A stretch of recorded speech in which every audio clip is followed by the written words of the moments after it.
और अब खबर काम की है। शिक्षा विभाग ने निजी स्कूलों को लेकर नई गाइडलाइन जारी की है।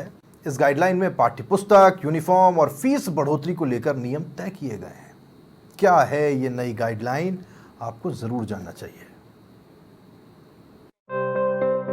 प्रदेश में निजी स्कूलों की मनमानी को लेकर आए दिन शिकायतें आती रहती हैं और साल 2016 में फीस एक्ट बनने के बाद भी आज तक उसकी पूरी तरह से पालना नहीं हो पा रही है। इसे लेकर शिक्षा विभाग बार बार नए दिशा निर्देश जारी करता आया है।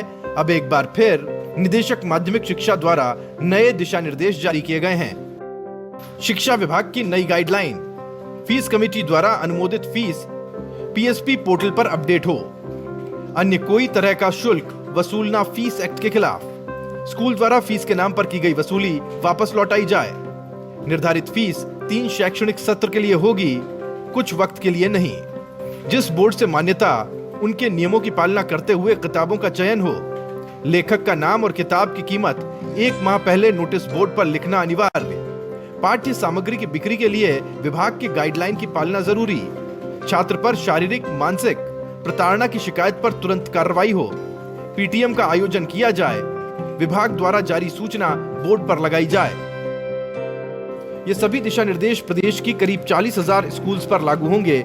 इन दिशा निर्देशों को लेकर जिला शिक्षा अधिकारी ने कहा कि सभी स्कूल इन निर्देशों को पालन करने के लिए बाध्य हैं और जो पालना नहीं करेंगे उन पर सख्त कार्रवाई की जाएगी।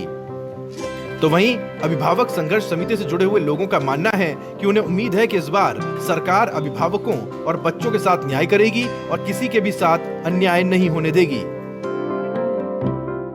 देखिए, फीस को की जो बात है प्राइवेट निजी स्कूलों में खास करके, उसके लिए बिल्कुल 2016 में एक एक्ट बन गया था, 17 में नियम पारित हो गए थे और उस एक्ट की पालना सभी स्कूलों को करनी चाहिए। उनको पाबंद हैं वो करने के लिए और उनको करना ही चाहिए।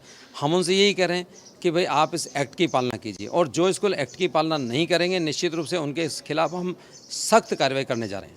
मैं तो राजस्थान सरकार से भी यही हम आशा करता हूँ कि अभिभावकों और बच्चों को पूरी तरह से न्याय मिले। निजी स्कूलों या सरकारी स्कूलों या शिक्षक हो या XYZ कोई भी हो, किसी के साथ अन्याय ना हो, हम ऐसी आशा रखते हैं। शिक्षा मंत्री से भी हम ये कामना करते हैं कि जिस प्रकार से निजी स्कूलों की मनमानी चल रही है वो आपके शासन में रुकने का नाम लेगी, सरकारी स्कूलों में जो बदली चल रही है वो रुकने का नाम लेगी।